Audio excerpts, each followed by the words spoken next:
Ricardinho, tudo bom? Conseguimos.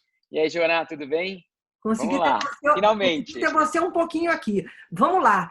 Eu tô aqui com uma série de perguntas, não sou exatamente um apresentador, então vocês vão me ver olhando para cá e filando aqui da minha colinha coisas para te perguntar, que são muitas. Bom, eu tampouco sou ator, então vai dar certo esse jogo aqui, não tenho A dúvida. ideia, e ainda tem que lidar aqui com a tecnologia. Então, vamos lá.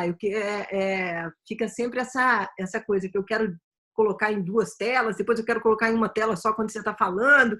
Então, eu estou aqui, estou aprendendo a me virar nessa parte. Vamos lá. Bom, como eu te falei, a gente está aqui nesse projeto, queria ouvir você, vou fazer várias perguntas aqui, sempre tentando focar um pouquinho mais na nossa indústria e trazer um pouquinho mais para a criação, para a indústria da criatividade, da qual eu sei que você é fã, e, obviamente, a gente vai trazer um pouquinho aqui não tem jeito, né, de toda essa mudança da Covid e tal, e o que está sendo possível fazer sobre isso, mas acho que tem um pouquinho de tudo. E eu vou começar com o seguinte. Bom, primeiro, para quem não sabe, o Ricardinho morou em trocentos lugares, né? Morou na China, morou no Canadá, morou no México, é um andarilho. Então, assim, ele deve ter amigos basicamente no mundo inteiro da área. Então, eu imagino que isso tudo tenha contribuído bastante no momento de saber que a coisa estava vindo e que vinha de um jeito estarrecedor aí para a gente enfrentar. E daí eu queria saber, eu ouvi um pouquinho de você, se algumas coisas você conseguiu adiantar, porque vocês foram muito rápidos na reação de fazer coisas aqui. Então, Sem dúvida. você teve Não, informações que ajudaram a tomar essas decisões? sem dúvida. O primeiro grande ensinamento que a gente teve, obviamente lá da China, porque a gente tem uma grande operação na China, e a China como o centro, né, desse negócio do começo, apesar, né, parece que faz tanto tempo que aconteceu algo na China, né? O epicentro já mudou, já foi para Nova York, né? Agora está chegando com tudo aqui no Brasil, mas enfim, num passado distante, a gente aprendeu muito com a China. Então você tem toda a razão. O fato de estar num network global nos ajuda muito a poder aprender com mais agilidade e com mais facilidade. Mas se eu tivesse que resumir em uma coisa, o que a gente aprendeu logo no começo foi: faça e não fale. Esse foi talvez o maior ensinamento que a gente teve, ou seja, não se preocupe em falar. A publicidade agora não é a coisa mais importante. A coisa mais importante agora é fazer a diferença para o teu negócio, para o teu ecossistema, no nosso caso, clientes e consumidores. Esse, sem dúvida nenhuma, foi o maior ensinamento que a gente teve.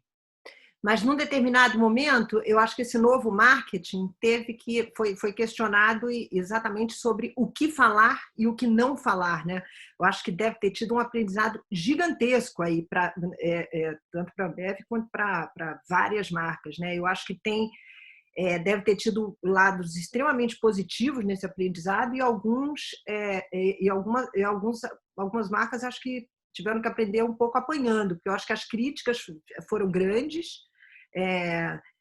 Todos queriam, né, as pesquisas mostram que todos queriam que as marcas se pronunciassem, mas ao mesmo tempo queriam que se pronunciassem só sobre os goodwills, né, as coisas bacanas que estão fazendo e que aquilo não parecesse take advantage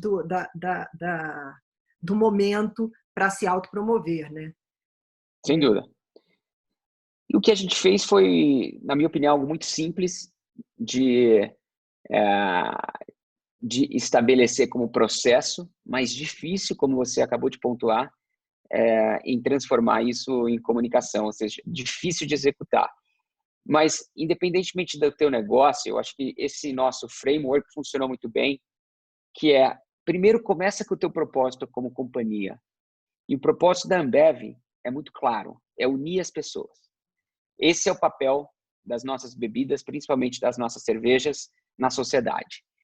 Ou seja, tudo que a gente fez de comunicação a partir desse momento foi levando em consideração a entrega do nosso propósito. A primeira parte, pelo menos, do nosso propósito, que é unir as pessoas. E a segunda parte, que é para tentar fazer desse mundo um lugar melhor. Então, tudo o que a gente fez desde o começo foi levando em consideração esse propósito E talvez o melhor exemplo, que foi o primeiro exemplo, foi o álcool em gel. Porque uma das coisas que a gente aprendeu em outros países é que o álcool gel era uma das coisas que a população necessitava logo no começo e que era difícil de encontrar. E, em muitos casos, quando você encontrava, você acabava pagando um preço 10, 20 vezes maior do que O que o aconteceu preço que ele aqui? deveria ser. Exatamente. E aí, o que a gente fez? A gente juntou as nossas melhores pessoas. A gente, obviamente, não sabia fazer álcool em gel. As nossas cervejarias não estavam preparadas para fazer álcool em gel. Só que a gente juntou esse pessoal. Eu sempre brinco agora que a melhor coisa que pode ter acontecido com uma empresa no sentido de ter uma operação mais lean, né? Aquele negócio de trabalhar em squads, essas coisas, foi o Covid-19. Apesar de todo, né, de todo o mal que ele vem causando, de todas as coisas ruins que ele trouxe, no nosso caso, a gente teve que entrar numa sala e em 2 dias sair de lá com álcool gel. Então, a gente colaborou Acelerou com muito mais tudo. eficiência, a gente aprendeu, a gente errou e a gente foi lá e conseguiu fazer em pouco tempo algo que a gente nunca imaginou que a gente ia ter que fazer dentro de uma cervejaria. E, com isso, a gente conseguiu não só ajudar uma boa parte da população, a gente conseguiu também melhorar a reputação da Ambev. Ou seja, esse é um caso, eu acho que é um caso emblemático para responder a tua pergunta, onde a gente conseguiu fazer a diferença, que está totalmente atrelada ao nosso propósito, e, ao mesmo tempo, mandar uma mensagem positiva e mais do que isso, uma ação que realmente fez a diferença. E as pessoas, já várias pesquisas no Brasil, já nos mostraram que as pessoas estão vendo a Ambev como uma empresa que está fazendo a diferença nesse momento. Ou seja, isso é muito bom para uma empresa e para as pessoas. Então, no final do dia, todo mundo saiu ganhando. Ficou em primeiro lugar em reconhecimento, né? É isso aí. Foi muito rápido. E daí, você acabou de falar uma coisa que eu achei muito bacana, que essa coisa de vocês se reunirem muito rapidamente em diferentes squads e fazer a coisa acontecer. Aí, trazendo para o lado de cá, das agências e dos seus fornecedores, eu queria perguntar, dentro desses squads, como é que você incluía nesses pensamentos as agências ou os seus planejadores ou pessoas, os seus fornecedores em geral? Eles eram incluídos ou isso era interno da Ambev e depois ia para fora? Vai depender muito da ação. Essa ação do álcool em gel em si, ela foi 100% dentro de casa, porque a comunicação, na verdade, não era o protagonista dessa história toda, né? E sim o produto. O que a gente precisou, no caso do álcool gel, foi se juntar a pessoas que tinham conhecimento sobre esse produto e que a gente não tinha. Então, como eu te falei, a gente nunca fez álcool em gel. Então, a gente precisou conversar com pessoas que já tinham feito isso para a gente aprender a fazer isso. Mas, agora, principalmente, você vai ver que, e a gente divide um pouco o Covid como um todo em estágios, a gente vai começar a falar mais com o público. E aí, logicamente, no caso de marca Ambev, a conta corporativa no Brasil hoje é da DPZT, e eles têm um time brilhante que nos ajuda muito a pensar em como a gente tem que fazer essa comunicação. E os primeiros indícios são muito bons de que a gente vai conseguir, de novo, a gente vai conseguir passar uma mensagem que é autêntica, que está atrelada ao nosso propósito e, ao mesmo tempo, fazer a diferença para as pessoas que estão lá na ponta. Isso. Ontem mesmo teve no Fantástico o espaço que vocês cederam para os enfermeiros, né, falarem. Exatamente, os profissionais da saúde, exatamente. De Esse é um saúde. ótimo exemplo também. Foi um filme que a gente produziu basicamente dentro de casa, foi rápido, não teve muito briefing, não teve muita aprovação, não teve muita, sabe? Ou seja, foi um processo que eu acho que veio para ficar também, um processo muito mais dinâmico, muito mais pragmático. E, nesse caso, como a gente precisava fazer alguma coisa por essas pessoas, mas a gente não tinha necessariamente as ferramentas para fazer alguma coisa por essas pessoas, a gente olhou para dentro de casa e falou assim: o que a gente pode dar em troca para essas pessoas? O que a gente tem que a gente pode oferecer para elas? E, nesse caso também, eu tenho que tirar o chapéu aqui também pela parceria da Globo, porque eles cederam espaço também para a gente poder fazer isso. Ou seja, de novo, eu volto a repetir, a colaboração nesse momento é fundamental. Eu fico feliz que isso é um valor que as pessoas estão abraçando, porque sem sem colaboração nesse momento a gente não ia estar conseguindo fazer o que a gente está fazendo.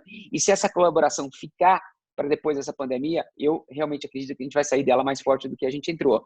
E esse é um ótimo exemplo. A gente pegou um break no Fantástico, ou seja, um programa de altíssima audiência no domingo à noite, e a gente fez uma homenagem, coincidiu de ser o Dia das Mães também, então a conotação foi essa. A gente fez uma homenagem a todos os profissionais de saúde que estão lá na ponta, dando a vida para defender a nossa.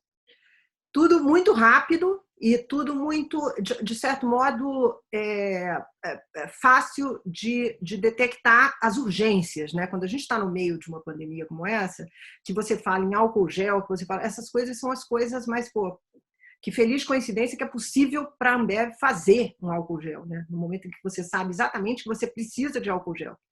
Então, parece que as coisas urgentes é um briefing meio geral e é quem conseguir fazer da forma mais proprietária possível. Agora, eu imagino que isso, à medida que isso vá passando, eu imagino que você tenha também mantido, e eu ouvi isso de algumas outras empresas, alguns outros squads paralelos que estão trabalhando na parte que não é a urgente, né? Que é assim, a inovação, tecnologia, sem dúvida, criação no sentido mais amplo. Porque se vocês estão conseguindo fazer uma série de coisas hoje, é porque vocês já construíram uma série de territórios e marcas e institucionalmente que conseguem, né, ter propriedade para falar certas coisas. Você tem toda a razão. Vou te dar um exemplo que muita gente vem me perguntando sobre isso agora, que é sobre as lives, né? Muita gente falou, mas pô, é o rei das lives agora, o Ricardo é o rei das lives, a Ambev é o rei das lives, a Brahma, enfim, a Boêmia, a Original, como é que vocês conseguiram fazer tanta live em tão pouco tempo? A gente já fez, pra você ter uma ideia, mais de 100 lives até agora. E isso não foi algo que aconteceu do dia para a noite. Na verdade, o que aconteceu foi exatamente o que você falou. Há um ano atrás, a gente já tinha tomado a decisão que a gente ia focar no entretenimento como fonte da nossa publicidade. Ou seja, a gente já estava preparado. Eu me lembro que há quase um ano atrás agora, e a gente deveria estar rodando isso de novo esse ano, mas por razões óbvias a gente não vai fazer nesse momento, a gente lançou um programa chamado O Próximo Número 1, junto com o Vila Mix, que é um grande festival de música no Brasil, para identificar e para escolher e para lançar a próxima estrela da música sertaneja brasileira. Isso já era entretenimento. Foi um programa que a gente produziu junto com a Endemol, junto com o YouTube, lá no espaço deles no Rio de Janeiro, e a gente teve um sucesso tremendo, mas lá atrás a gente já tinha essa visão. Quando aconteceu a pandemia e a gente foi obrigado a mudar o nosso modelo de comunicação, a gente já estava meio caminho andado, a gente já estava lá quase. A gente precisou fazer alguns ajustes rápidos, mas o fato é que a gente começou já com uma vantagem gigante em comparação a qualquer outra empresa. Isso é maravilhoso, porque você já tem a propriedade daquilo ali, isso faz toda a diferença. E falando em entretenimento, também vi que você viu o que aconteceu com o lançamento do Trolls, sem dúvida. E que realmente pode ter um impacto gigantesco aí na indústria de entretenimento, né? Como é que você vê isso? Porque assim, o streaming, a Ambev está se aproximando muito da coisa do streaming. Sem dúvida. E a gente já tem um orçamento que nos coloca junto dos grandes produtores de conteúdo do mundo. A única diferença entre a Ambev e uma Netflix, por exemplo, é que a gente decide gastar a nossa verba publicitária para te interromper. E a Netflix decide gastar a verba deles para te entreter. Mas a partir do momento que a gente conseguir fazer isso melhor, eu tenho certeza que a gente vai conseguir ter um retorno muito melhor no nosso investimento também. Mas o exemplo que você falou é muito, na minha opinião, daqui a 5 anos, daqui a 10 anos, enfim, eu não sou futurista, mas eu estou imaginando que no futuro a gente vai olhar para 2020, vai olhar para o dia 10 de abril, que foi o lançamento da sequência do Trolls no mundo, como um marco nessa evolução. E eu não acredito que vai ser, ela não vai ser binária, não é que era uma coisa e vai ser outra coisa completamente diferente. Então, vai ser uma evolução. Algumas dessas coisas vão conviver em paralelo por um tempo, mas o que aconteceu com o Trolls foi algo realmente que é a quebra de um grande paradigma, porque geralmente os grandes estúdios, eles fazem parceria com os cinemas, principalmente na indústria americana, né, nos Estados Unidos, porque lá você tem grande parte da criação ainda é feita lá, e os blockbusters é o maior mercado do mundo para esse tipo de coisa, o cinema tem um papel fundamental no lançamento de um filme, por várias razões. Enfim, a gente não precisa entrar nos detalhes aqui, mas o cinema tem um papel fundamental. Então, quando as pessoas falam assim, mas por que eles não fazem direto sempre através do streaming? Não, porque o cinema ainda tem um poder que vai muito além do streaming. E, enfim, isso foi quebrado, porque o cinema eles estavam todos fechados, o estúdio resolveu ir direto, mas o fato é que, independentemente do sucesso, e é difícil saber ainda se foi um êxito ou não, muitos paradigmas foram quebrados. E, sem dúvida nenhuma, vai acontecer o que você acabou de falar. O mercado vai ser revolucionado. Mas é difícil medir ainda, porque o resultado talvez não tenha sido... o resultado ainda esteja poluído porque o cinema estava fechado. O que vai acontecer quando o cinema está aberto? Pelo outro lado, o que acontece com todo esse plano de lançamento e de marketing que os cinemas fazem parte e ajudam, como em qualquer outro produto, a gerar awareness e gerar trial, que as pessoas vão lá e consomem esse produto. O que acontece com a distribuição de royalties? Muitas vezes, todos os contratos são atrelados à venda o box office. Então, tem muita coisa que ainda vai ser impactada. Mas eu achei que foi pelo menos, independentemente eu não estou sendo partidarista aqui, não estou escolhendo um lado ou outro, mas foi uma ação muito bold e muito realmente in your face, assim, do estúdio, falando assim, a gente vai fazer isso e vamos ver o que dá. Agora, acho que era o melhor momento para experimentar, né? Sem dúvida. O momento perfeito para experimentar, né? E eles correram risco. Eu acho que, como você falou, as coisas não vão ser uma ou outra, né? Vão ser né? Vai ser a mais. É isso aí. Eu acho que acabou a história do... E isso gera menos medo, né? Eu gosto muito que você fala da importância, né? De muitas vezes experimentar e errar. Tem duas coisas aí nessa experiência que a gente falou. A primeira é que o cinema é uma experiência. A gente está na era da experiência, né? A gente estava no meio do auge da experiência, agora as experiências estão todas levadas para o computador, naturalmente, para o celular. Sem dúvida. Mas a gente vai voltar a ter experiências, né? E estamos na era das experiências. Então, acho que... Mas olha que maluquice, Joana. Exagerando, mas como uma maneira de exemplificar o que a gente está falando, né? O cinema substituiu o drive-in.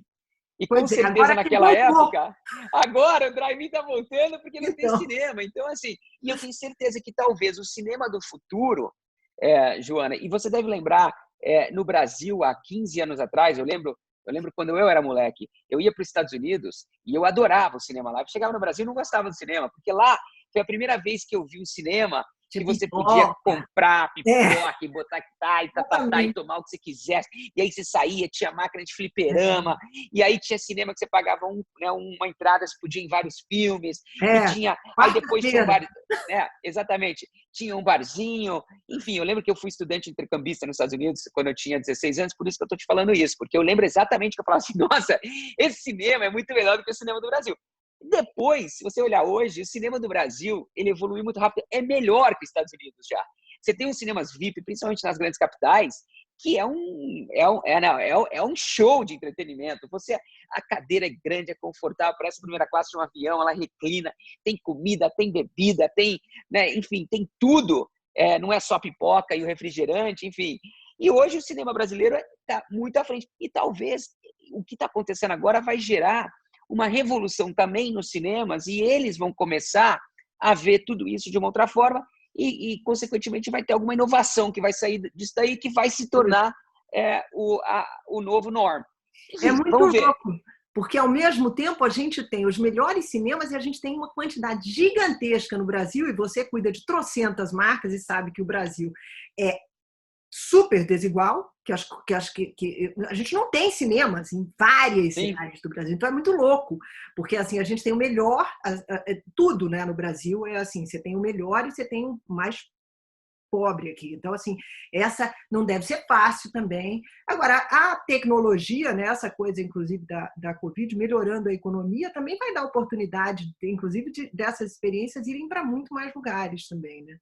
Entre outros. Não, sem dúvida. Eu acho que o melhor exemplo para a gente aqui Então, hoje, até né? para sair, sem dúvida, até para a gente sair um pouco desse negócio do conteúdo visual, foi a mesma coisa que aconteceu lá no final dos anos 90, quando o Napster invadiu a música, todas as gravadoras foram lá, processaram o Napster, e eu me lembro até hoje de um dado que quando o Napster morreu, outras 250 empresas como o Napster nasceram.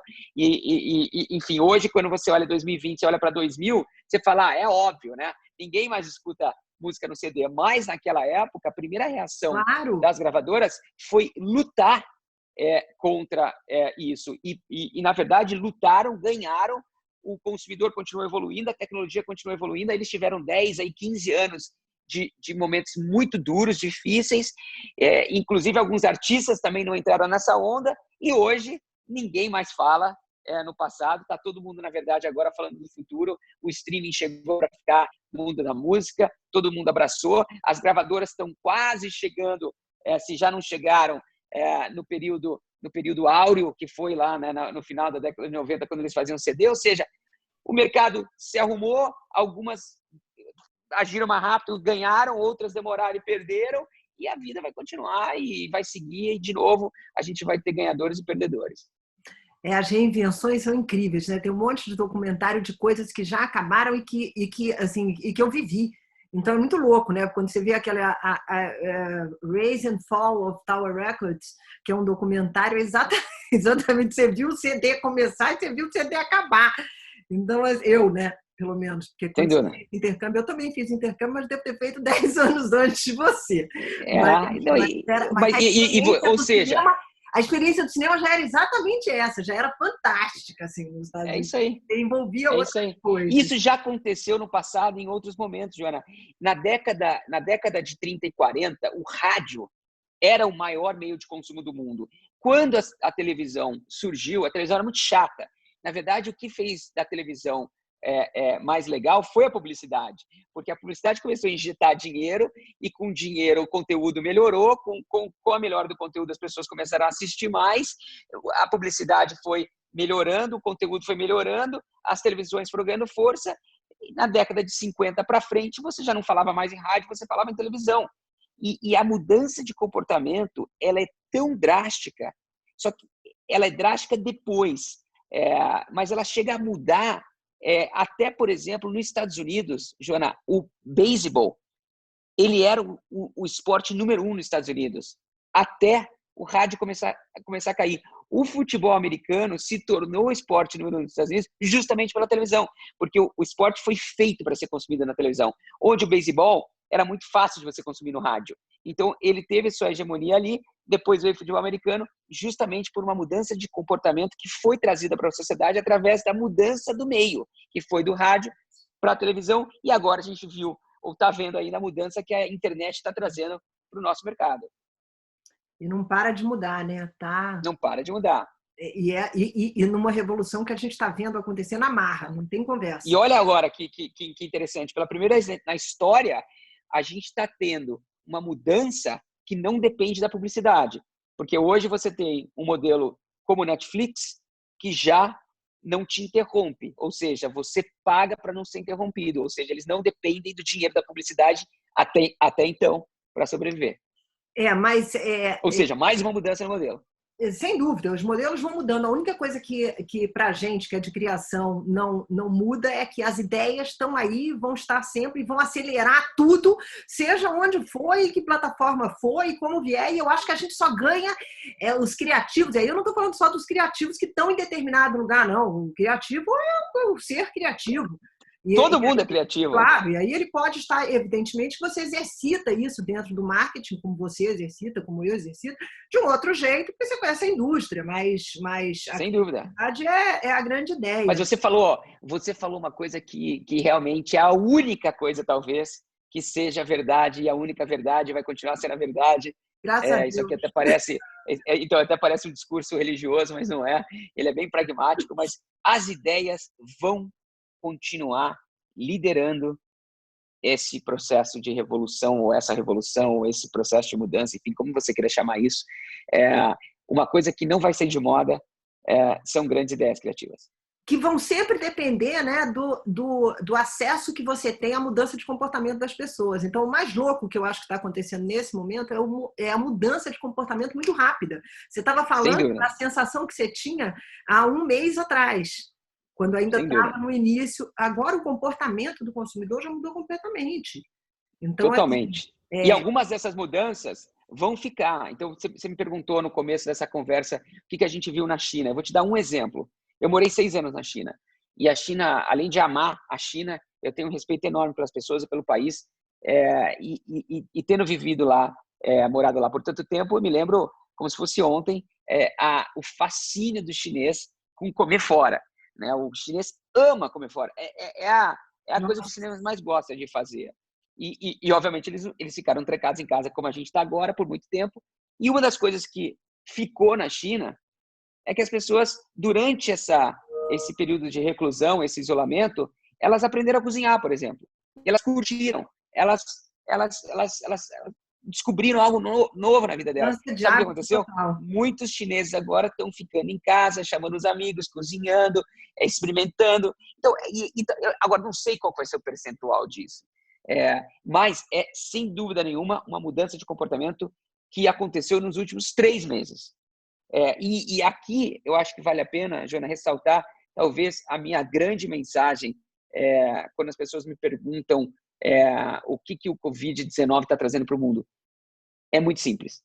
É simples em termos de mudança. Muito complexo no seu desdobramento. Mas o que o Covid-19 está trazendo para o mundo, o que essa pandemia está trazendo para o mundo, uma aceleração de tendências. Realidade. É isso. Qual vai ser o desdobramento disso lá na frente, eu não sei. Mas que o mundo vai dar uma acelerada com relação a tendências, sem dúvida nenhuma. E aí, para falar, você falou em celeridade, aí, em velocidade e tal, estou aqui tentando fazer mudar aqui o negócio, mas vamos lá. Aí, é o seguinte, eu queria te perguntar o seguinte, você tem uma agência interna, você tem uma série de outros fornecedores, e a gente está falando exatamente dessa nova velocidade aí, dessa coisa de você aproveitar coisas que estão acontecendo naquele momento para ter o pulso do consumidor ali na hora e poder fazer as coisas que são passíveis de ser interessantes de se fazer right on time, né? Exatamente naquele momento. Como é que você vê esse modelo?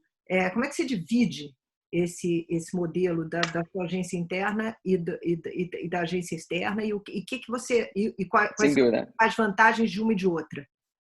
Bom, em primeiro lugar, se alguém ainda tinha dúvidas sobre esse modelo, agora já não existe mais dúvida. As empresas que têm o tamanho para ter uma agência interna, tem que ter uma agência interna, não tenho a menor dúvida disso. A menor dúvida disso. O valor, ele é sem dúvida nenhuma,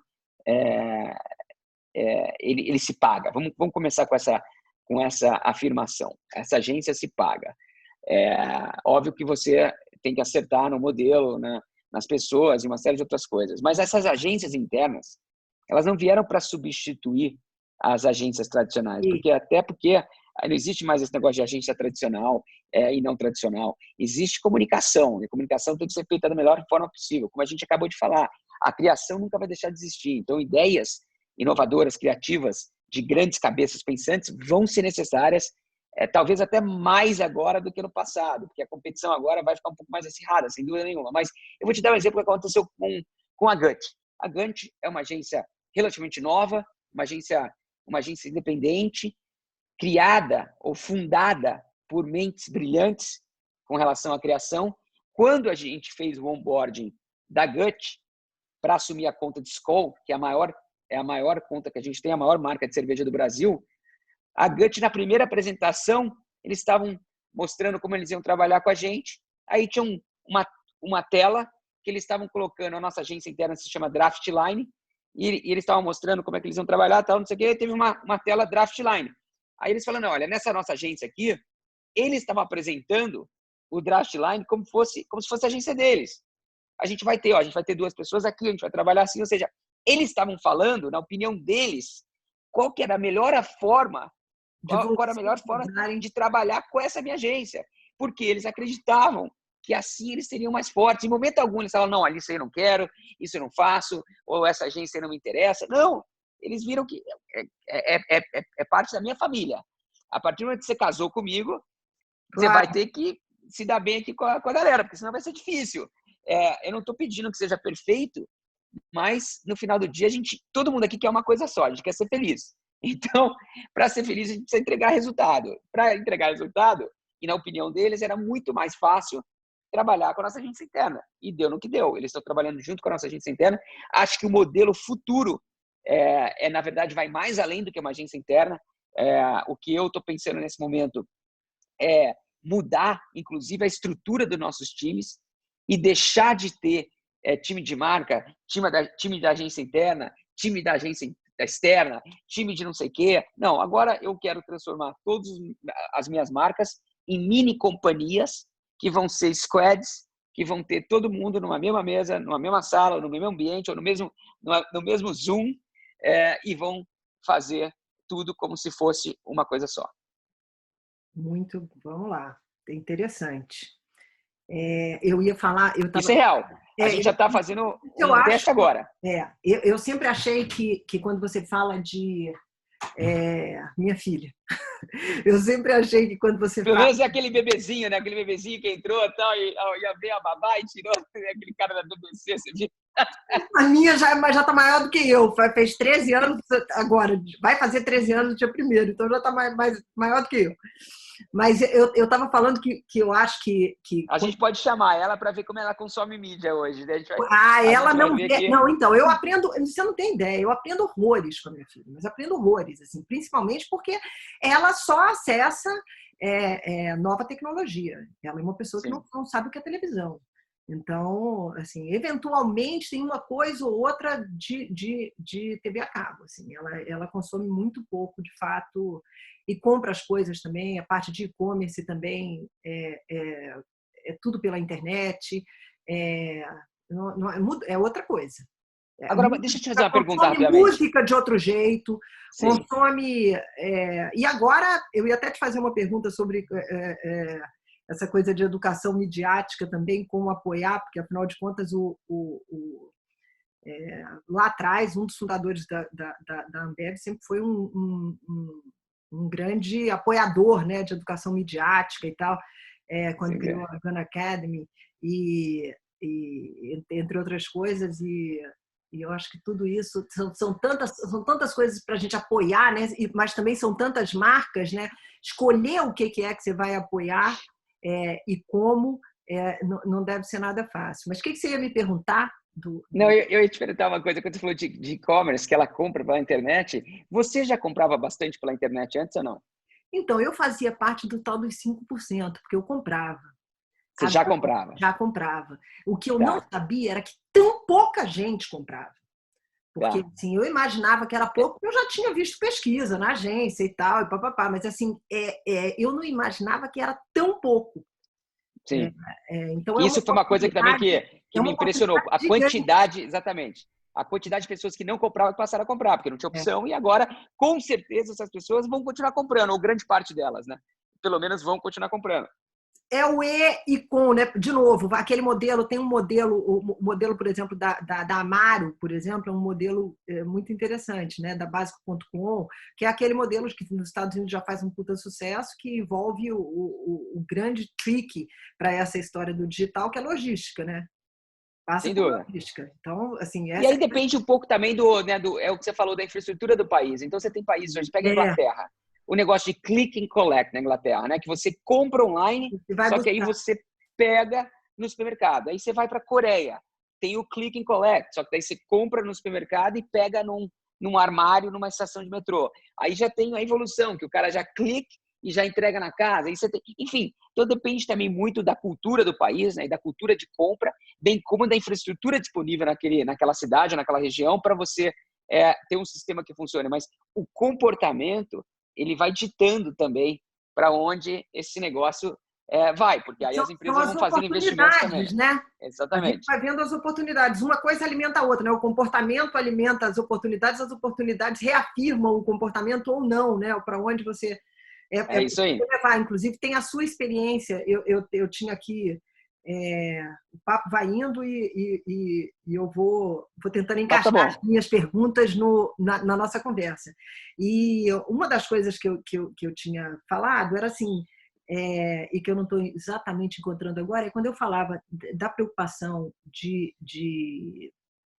vocês criaram dentro de sustentabilidade e tal, a mudança e fizeram a experiência da garrafa retornável, né? Já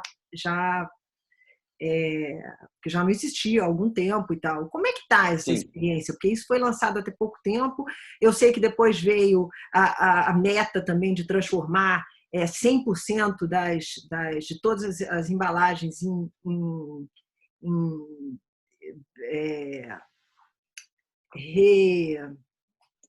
eu não sei se O plástico reutilizável. Você está falando do PET. PET. Tá, exatamente. Você ter 100% das suas embalagens recicláveis, né? Depois aí você tem, enfim, aí tem um monte de passos que a gente precisa dar, sem dúvida nenhuma, né? E aí reutilização completa, enfim, essa é uma cadeia longa. Mas, de novo, a gente está tentando sempre ser verdadeiro com relação ao nosso propósito. Então, se lá no nosso propósito está escrito que a gente vai unir as pessoas por um mundo melhor, a gente vai fazer isso. Segundo, a gente vai estar sempre prestando atenção no consumidor.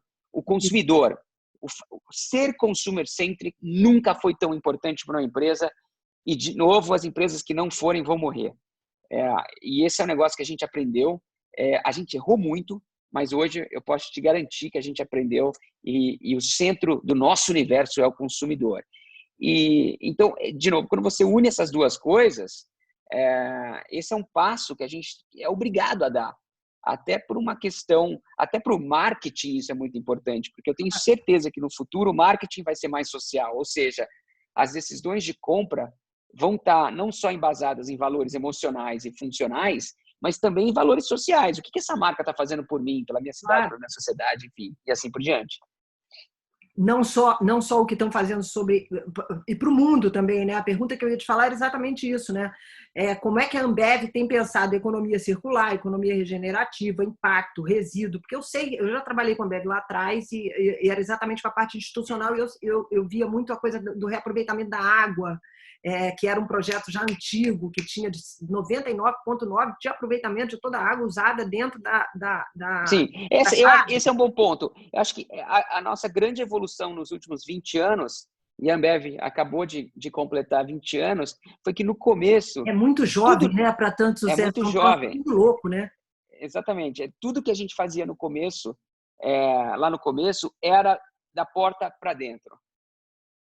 O que você acabou de falar, né? Redução de água, era para a gente reduzir menos água, para a gente diminuir o custo e, em contrapartida, ajudar o mundo também, óbvio, porque você está reduzindo o consumo de água, mas era da porta para dentro.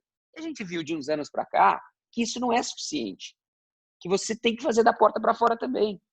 Porque, de novo, se o teu maior ativo é o consumidor, você tem que melhorar a vida do consumidor. Exatamente, porque se a vida do consumidor melhorar, a tua vida vai melhorar.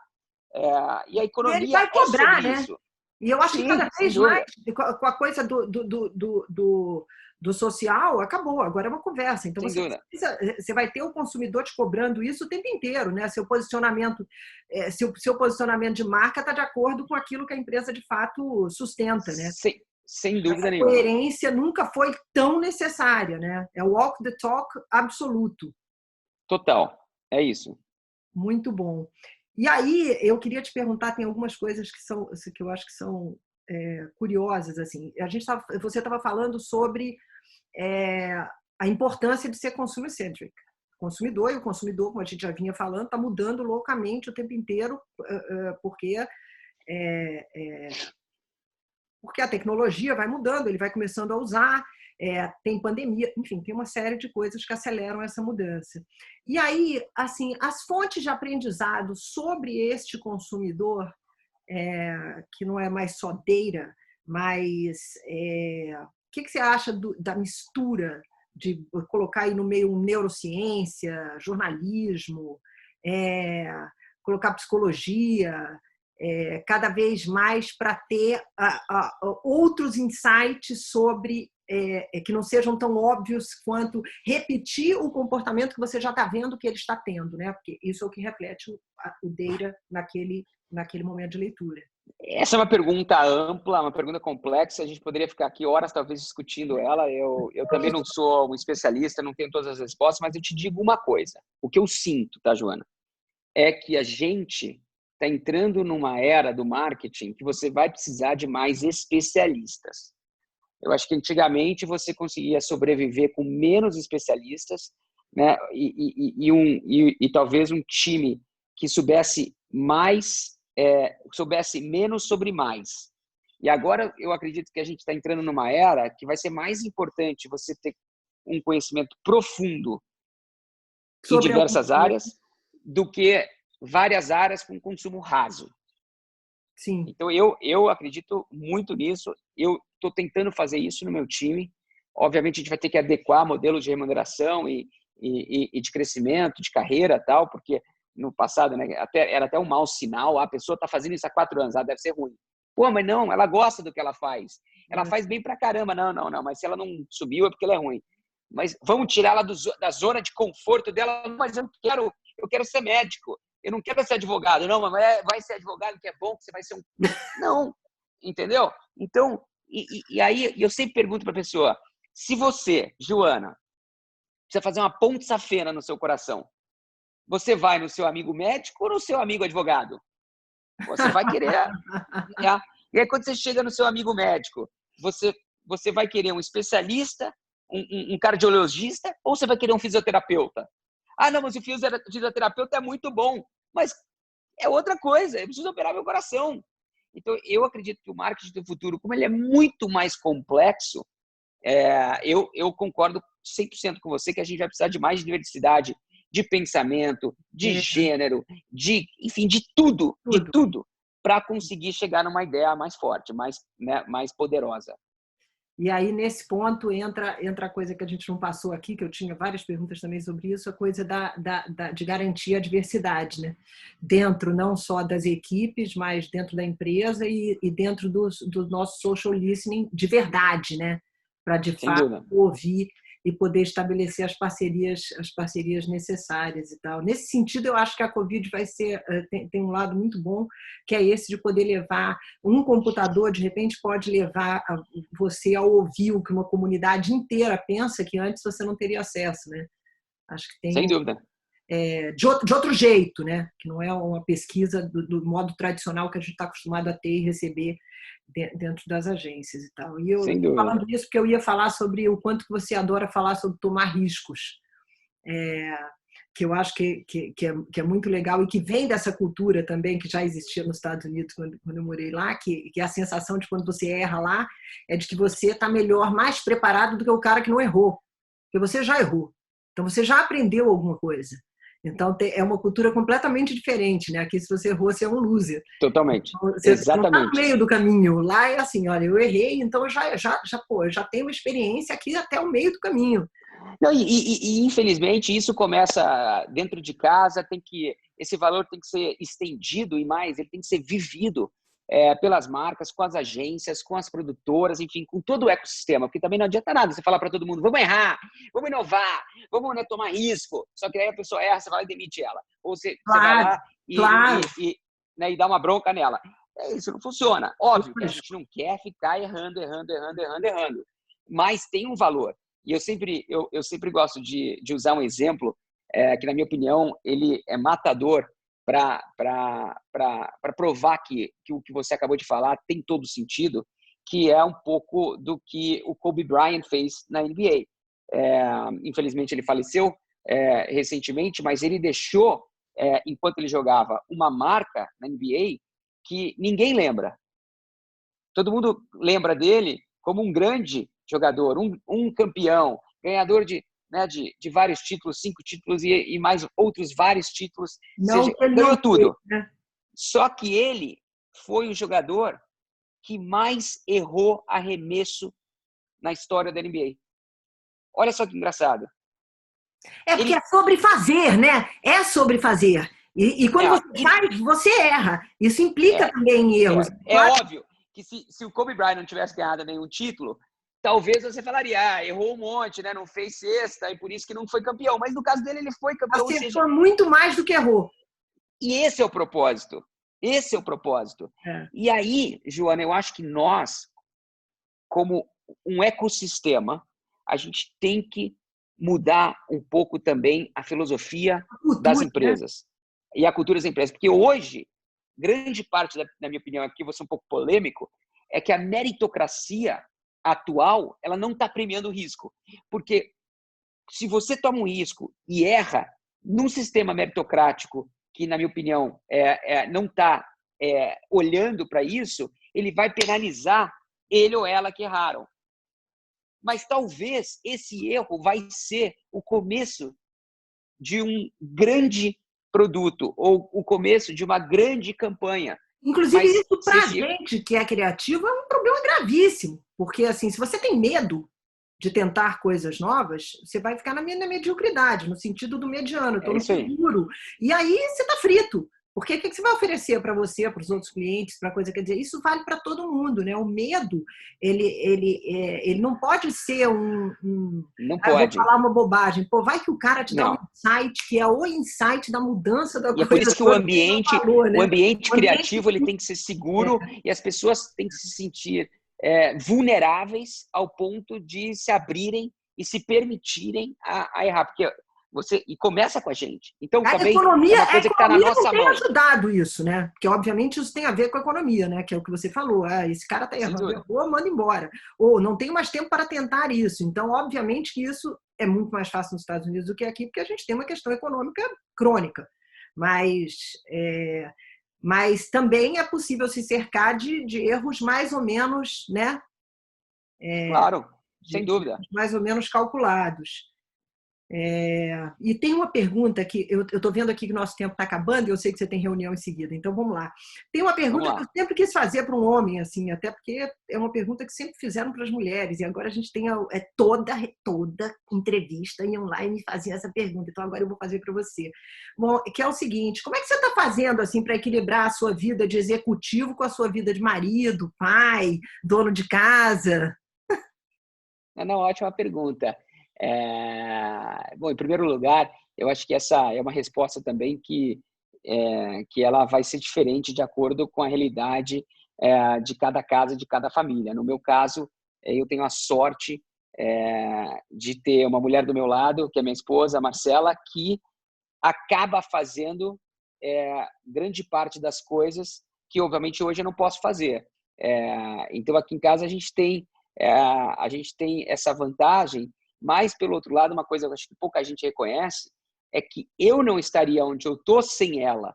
Então, não é uma conta de débito e crédito, você faz isso, eu faço aquilo. Não, no final, tanto eu quanto ela, a gente quer a mesma coisa.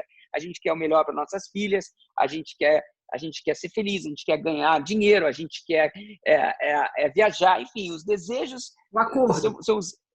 somos ambos seres humanos. Então, o que a gente tem no final do dia é um propósito, como uma empresa deve ter, e a gente vai atrás desse propósito. Agora, traduzindo isso para a realidade, porque a realidade é muito mais dura do que isso, não é um mar de rosas, a gente também está vivendo um dia após o outro. Então, eu te conto rapidamente sobre a minha experiência. A primeira semana foi aquela bagunça, tanto no trabalho quanto em casa. Depois, a parte escolar foi melhorando, porque a escola também foi melhorando, porque a escola não sabia fazer o ensino online. A Marcela foi melhorando como professora. A Marcela não é professora. Ela fez faculdade de moda. Então, aí as crianças foram entendendo que aquilo lá também era uma nova realidade. Eu fui melhorando no trabalho, mas também aí as crianças não entendiam como é que eu fico em casa e estudo, como é que meu pai está aqui, ele não pode ser interrompido, enfim. Mas, de novo, tudo isso está sendo um aprendizado que eu também acredito que vai trazer inovação para o mercado de trabalho, para o mercado de educação e para as dinâmicas familiares. A gente até brinca, né? O Brasil é o país dos memes, né? Quantos memes você não deve ter recebido, seja você mulher ou homem? Inclusive, já vi o mesmo meme, né? Com a versão masculina e feminina. Esse final de semana mesmo mostrei um para a Marcela, ela falou, já tem a versão feminina, né? Que é do cara tirando sarro da viagem com a mulher, que ele vai fazer churrasco depois, daí tem a mulher falando que ela vai... Enfim, Então, o Brasil tem esse lado também, esse lado que é muito interessante, mas eu tenho certeza que daqui a alguns anos a gente vai olhar para trás e vai ver que o mercado de trabalho foi impactado, que o mercado educacional foi impactado, que as relações familiares, queira ou não, eu lembro um mês antes da pandemia, Joana, eu estava reclamando para a Marcela e para mim mesmo que eu não estava passando tempo suficiente com as minhas filhas. E agora eu já estou há 50 e tantos dias, 60 e tantos dias, na verdade, em casa trancado com elas. Ou seja, eu nunca passei tanto tempo com elas. E aí eu acho que cada família, cada indivíduo vai tirar coisas boas e ruins. Claro. Eu acho que no final, na família, é uma coisa do consumo, né? Porque é muito louco, porque você começa a ter acesso a uma série de coisas dentro de casa, do que se consome, que você não tinha ideia. Ou eu, como executivo também, você começa a ter acesso a algumas picuinhas de dentro de casa e o que você compra e tal. Então, eu acho que isso agora, eu tô curioso, Joana, para saber as famílias que ambos trabalham. Estão reunidos em casa e cada um faz reunião em um lugar. Diz que um faz eu no caso aqui, sou só eu e minha filha. Mas diz que um se aposta de um lugar, o outro da cozinha, o outro da varanda. Depende do tamanho. Se é um apartamento de 2 quartos, um em cada quarto, você tem que separar seu lugar para poder trabalhar. Entendeu? Que interessante. Tudo isso está sendo... Até para complementar, né, eu vi um artigo que a casa está se tornando o novo templo das pessoas, né? Porque a casa nunca foi tão importante na vida das pessoas. E quem sabe isso vai trazer uma mudança também no comportamento das pessoas com relação ao futuro, né? Há 3, 4 anos atrás, a gente via já estudos de que os millennials, ou a próxima geração que vem aí, os digital natives, que quer que seja, não vão querer comprar mais casa, não vão querer comprar mais carro, não vão querer, que vai alugar tudo. Agora o Airbnb demitindo gente, o Uber mal das pernas, será que daqui a 5 anos vai voltar? Enfim, então, tudo isso é muito e a indústria interessante. automobilística lá fora, assim, esperando essa parte passar, tem uma série de coisas acontecendo que são super positivas em relação a combustível limpo. Carro elétrico, carro elétrico. Então, assim, não é que a gente pode estar num momento X, mas isso é o que eu te falei. Algumas coisas vão ser incorporadas, é o que eu acho, pelo menos. Vão ser incorporadas, vai ser né? Porque você já experimentou, e o fato de você já ter experimentado, e errado e acertado, já te traz também olha, quem falou que eu não consigo trabalhar de casa? Eu já te provei que eu consigo trabalhar de casa, por exemplo. Então, assim... É isso aí. Isso muda tudo num argumento com o chefe, né? Você vira Sem dúvida. Então, tem Sem dúvida. Coisa. E eu vou finalizar, se você tiver um tempinho, para te perguntar assim, você convive direto com 3 gênios, 3 caras que há 20 anos atrás criaram... como é que é essa relação? Como é que eles estão vendo? Dá para a gente saber assim, um tiquinho do que falou o Jorge Paulo Lema, o Beto e o Marcel Telles? Um pouquinho? Bom, eles na verdade começaram a criar esse império muito antes, né? Porque compraram a Brahma no final dos anos 80, então o começo... exatamente, transformaram aquele negócio, transformaram outros vários negócios, e aí, no caso, a Ambev, que foi criada 20 anos atrás. E nesses últimos 20 anos, muitas outras coisas foram criadas. O que eu posso te falar, na verdade, não é necessariamente... Covid, né? Porque é um troço tão novo que, assim, é difícil imaginar se tem algum que é mais futurólogo, se tem outro que é mais... Não, aqui recolher, outro que é mais do lado só da economia. Eu vou te responder usando a frase, não a frase, ou uma colocação de uma pessoa muito próxima deles, que é o Warren Buffett, que é uma pessoa também que eu admiro muito, né? Apesar de não conhecer ele. Exatamente. Mas o Warren Buffett, ele fala que a pior coisa para uma empresa é o ABC. E aí, obviamente, todo mundo sempre pergunta, né? O que é o ABC? O ABC é arrogância, burocracia e complacência. E por que eu estou te falando isso? Porque nesse momento eu tenho certeza que as empresas que aprenderem a serem menos arrogantes, menos burocráticas e menos complacentes e transformar tudo isso em coisas que possam deixá-las mais fortes daqui para frente, vão ser as empresas que, quando a gente olhar para trás daqui a algum tempo, vão ser as empresas que tiveram tido mais sucesso nesse mundo pós-Covid. Boa, espetacular. Adoraria que você tivesse mais 15 minutinhos, eu ainda tenho umas 15 perguntas aqui. Vamos remarcar uma outra. Tá Vamos ver como vai essa. Se a turma gostar, a gente faz uma outra com o maior prazer. Tá combinado. Ó, muito Tá bom? obrigada. E a Obrigado a gente se vocês. fala aí, tá bom? Muito Obrigado obrigada. mais uma Foi vez. muito Um legal, grande muito beijo. divertido. Grande Fiquem bem aí beijo. também. Eu Você também. também. Tchau.